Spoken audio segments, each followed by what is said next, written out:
अब सोचिए आपकी जिस तरीके से आवास योजना तो मिल जाती है, लेकिन मिलने के बाद एक गरीब के खुद पैसा जो आता है वो प्रधान जी ले लेते हैं। प्रधान जी आखिर क्या है, किस चीज़ की कमी रहती है? आप लोग तो प्रधानी में बड़े-बड़े लाख-लाख रुपए खर्च कर देते हैं मुर्गा दारुओं पे, क्योंकि अक्सर ही गाँव में देखा जाता है। लेकिन ऐसे गरीबों से आवास के नाम पे पैसे ले लेना ये कहाँ तक सही होता है? बताइए, पैसे ले लिए गए आप लोगों से आवास के नाम पे। नाम दे दीजिए, हमको परिचय दे दीजिए। मैं मोहम्मद मेराज आलम इसी गांव के रहने वाले हैं। जो आवास योजना की बात है ना, पैसे आते हैं खाते में, किस्त वाइज निकलते हैं। फर्स्ट किस्त में आपको इतना देना है। अब आप जब फर्स्ट किस्त में पैसे नहीं प्रधान को देते हैं तो दूसरी किस्त रोक दी जाती है। इसलिए जो लाभार्थी ये सोचता है कि अगर हम पैसे नहीं देंगे तो दूसरा किस्त हमारा नहीं आएगा, दूसरा किस्त नहीं आएगा तो घर बनेगा नहीं। जो मजदूरी का पैसा है उसमें भी वो ग्राम प्रधान ले लेते हैं, बताते हैं कि ऊपर देना है, ऊपर अधिकारियों से हमारी मजदूरी का भी पीछा ले लेते हैं। मजदूरी जो सरकार गवर्नमेंट देती है मजदूरी का पैसा ना, उसमें भी लेते हैं और बताते हैं कि ऊपर तक बात हुई है, ऊपर भी देना है, अन्यथा आपका पैसा रुक जाएगा। मतलब इसलिए जो लेबर मिस्त्री जो लग के काम करते हैं उनके नाम पे भी पैसा प्रधान ले लेते हैं। हाँ, वो गवर्नमेंट से मिलता है पैसा। भाई तो मैं तो पहली बार ये मैं सुन रहा हूँ कि सरकार के द्वारा वो तो सारी फंड एक ही तरह साथ मजदूरी का भी पैसा आता है। तो इसलिए मजबूर होके आदमी सोचता है कि कम से कम जो कुछ भी मिल रहा है वो मिल जाए, हम जो पैसा प्रधान को दे दें। इसलिए मजबूर होके आदमी देता है। हमारे यहाँ की स्थिति ये है, आप जाइए सर्वे कीजिए हैंडपाइप की, जो सरकारी हैंडपाइप है उसकी स्थिति ये है कि अगर आप 20 मिनट अगर हैंडपाइप को चलाते हैं तो 1 बाल्टी पानी आता है। 20 मिनट अगर आप चलाते हैं हैंडपाइप को तो 1 बाल्टी पानी आएगा।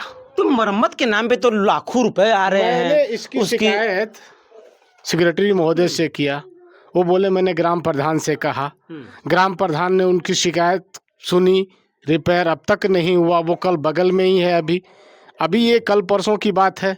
आप हमारे यहाँ चलिए देखिए, जो गड्ढा बना है कंपोस्ट गड्ढा, उसकी स्थिति ये है कि बनने के कुछ दिन बाद ही वो टूट गया। कोई दीवार इधर गिरा है, कोई दीवार उधर गिरा है। हमारे यहाँ जो रोड लाइट लगी उसकी स्थिति ये है कि 10 में 2 जल रहे हैं, 8 फ्यूज हो गए कि ख़राब हो गए। उसके बारे में कोई जानता नहीं, ना कोई पूछने वाला है। हमारे यहाँ की स्थिति डस्टबिन में है कि डस्टबिन, ये 5 से 6 हज़ार की आबादी वाला गांव है।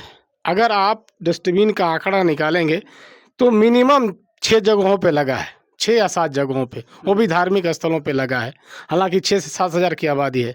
सार्वजनिक जगहों पे लगाना चाहिए जहां लोगों का बैठना उठना हो, वहां कूड़ा इकट्ठा हो सके। तो कुछ ऐसे दुकानों पे लगाइए जहां से लोगों का उठना बैठना हो, वहाँ कचरा ना हो, डस्टबिन में लोग डालें। और गाँव में चले जाइए नया पंचायत में तो आपको मिलेगा ये जो पत्थर वाली जो कुर्सी आ रही है, हमारे यहाँ एक भी नहीं लगा है। हर गांव में तो हर अलग जगह एक भी नहीं। आप पूरे सर्वे कर लीजिए, एक भी आपको नहीं मिलेगा। मैंने पूछा एडीओ महोदय से, इस बात को कहा कि सर हमारे यहाँ तो एक भी कुर्सी नहीं है। बोले आपके यहाँ ग्राम सभा से ये पास नहीं हुआ होगा या प्रस्ताव नहीं दिया गया होगा। हमने कहा ऐसी बात तो नहीं, क्षेत्र में जहाँ भी जाते हैं, जिस गांव में भी जाते हैं, हमें ये कुर्सी मिलता है, सार्वजनिक जगहों पे लगा हुआ, वहाँ लोग बैठते हैं। हमारा गांव ऐसा थोड़े है कि वो अलग व्यवस्था से चलेगा, वो भी अपना दिया होगा। बड़ा गांव भी अच्छा खासा आबादी वाला। अरे यहाँ मैंने बताया ना 5 से 6 हज़ार की आबादी है, दो बीडीसी है यहाँ। स्थिति ये है, आपने उन्होंने बताया ना, ये हाई कोर्ट में रीट दाखिल किए इंक्वायरी का। एक बार इंक्वायरी गन्ना विभाग से हुई। इंक्वायरी की ये दशा थी कि वो विभाग से आए, पंचायत भवन में प्रधान के जो तथ्य थे उन्हीं की जांच करके चले गए। हमारा जो मांग था उस पे कोई जांच नहीं हुई। उन्होंने जांच में क्या लगाया क्या नहीं लगाया आप समझ सकते हैं, रिपोर्ट लग के चली गई। हम उस जांच से खुश नहीं थे। हमने गांव के 200-300 आदमियों से सिग्नेचर कराया कि मैं जो जांच हुई उससे मैं खुश नहीं हूं। जांच हमारे मांग के तहत नहीं हुआ। हमारे बिंदुओं पे जिस बिंदु पे हमें शक था, ये जो सूचना के तहत अधिकार के तहत जो हमें बिंदु मिले थे, जिस पे उन्होंने पैसे उतारे थे, काम नहीं करा, उस पे हमने मांग की, उस पे जांच नहीं हुआ। हमने फिर दोबारा हाई कोर्ट में रीट दाखिल किया। उसका भी पेपर आएगा, उसकी भी इंक्वायरी होगी, भी दोबारा जल्द होने वाली है। और आपने लाभार्थी से अभी बात किया, आपने सुना ना, उन्होंने बताया कि 15,000 रुपया दिया। ऐसे 10 लोग हैं जिनसे पैसा लिया गया है। अब वो इसलिए नहीं बोलते हैं कि पैसे हमारे रोक लिए जाएंगे या और जो योजनाएं हैं वो हमें नहीं मिलेगा। मजबूरन इन्होंने तो बहुत हिम्मत जुटाया, मैं इनकी शाबाशी देता हूँ। इन्होंने बहुत हिम्मत जुटा के आपके सामने अपनी बात रखी, लेकिन और लोग नहीं दे पाते, अपनी बात नहीं कह पाते। हमने कई लोगों से कहा कि आप हमारे साधन से चलिए, वीडियो साहब से कहिए, अगर समस्या है तो उसका वहाँ निदान होगी। अगर ये मांग रहे हैं दूसरे अधिकारी से हमने कहा, खैर इनके मैं दाग देता हूँ कि इन्होंने अपनी बात रखी आपके सामने। इसके लिए बहुत बहुत धन्यवाद। आप हमारे गाँव पे आए। ए भैया, आपने जैसा देखा कि गांव में कितनी समस्याएं हैं।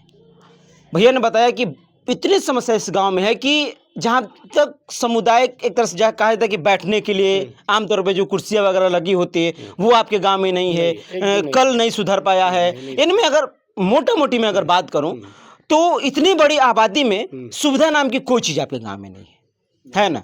नहीं, बिल्कुल। यानी कि कहा जाता है कि एक ईमानदार प्रधान जो कहते हैं हमेशा कि हम मैं ईमानदार हूँ, तो मैं तो साफ तरीके से देख रहा हूँ कि ये तो भ्रष्टाचार पूरी तरह से दिख रहा है सामने, एकदम दिख रहा है ना? दिख रहा है। अब सोचिए कि इसकी जांच के आपने अपील भी डाला है, हालांकि हमारे बड़े मामा है, हमारे अपील में डाली गई, अपील हाई कोर्ट में दिया है।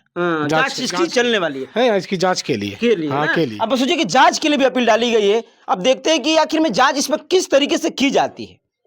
हालांकि जब भी ऐसे रिपोर्ट सामने आएंगे आपको चैनल के माध्यम से देखने को जरूर मिलेंगे। वैसे इसके विषय में आपका क्या ख्याल है, आप क्या सोचते हैं? इस गाजीपुर जिला के सिवराई तहसील अंतर्गत महना गांव की स्थिति इतनी दयनीय है जहां भ्रष्टाचार जो कि चरम सीमा पे है। आप क्या सोचते हैं? हमें कमेंट बॉक्स में बताइएगा। धन्यवाद।